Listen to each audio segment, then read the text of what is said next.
اس رات کو تلاش کرنے کی کچھ نشانیاں بھی ہیں۔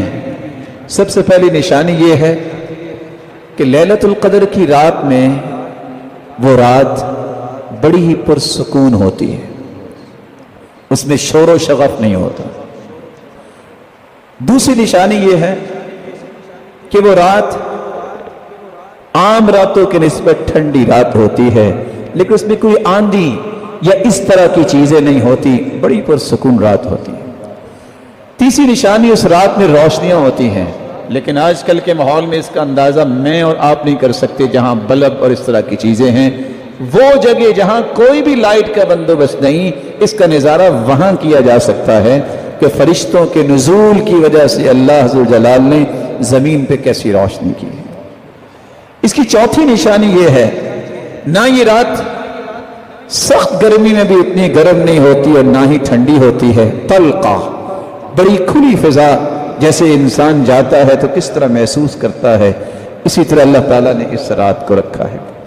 اس کی پانچویں نشانی یہ ہے، جیسا کہ بعض صحابہ کو خواب میں دکھا دیا گیا، کچھ نیک لوگوں کو اللہ خواب میں دکھا بھی سکتے ہیں کہ فلاں رات یہ لیلۃ القدر کی رات ہے، اور اچھے خواب یہ مبشرات میں سے ہیں۔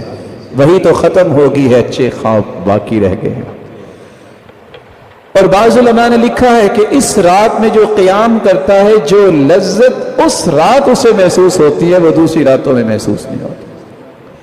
لیلۃ القدر کی نشانیوں میں ایک نشانی یہ بھی ہے کہ جب اگلے دن سورج نکلتا ہے تو اس کی شعاعیں اتنی تیز نہیں ہوتی۔ ہاں، سورج کی شعاعیں تو ہوتی ہے، لیکن جو شعاع کے اندر تپش ہوتی ہے، وہ سورج کی شعاعیں اس طرح اس کی نہیں ہوتی، بالکل صافیہ ہوتی ہیں، بالکل صاف ہوتی ہیں۔ لیست کعادتها فی بقیت الایام، عام حالت میں اس طرح نہیں ہوتی۔ اس کی نشانیوں میں ایک نشانی یہ بھی ہے کہ سورج جب دوسرے دن نکلتا ہے، حمراء ضعیفہ، جوبن کے ساتھ سورج نہیں نکلتا، اس کی رنگت سرخ ہوتی ہے اور کمزور وہ جوبن ہوتا ہے۔ اس سے بھی پہچانا جا سکتا ہے کہ یہ رات لیلۃ القدر کی ہے جو اس سے پہلے گزر چکی ہے۔ اللہ عز و جلال اس رات کی تلاش کی ہمیں توفیق عطا فرمائے۔ عبداللہ بن عباس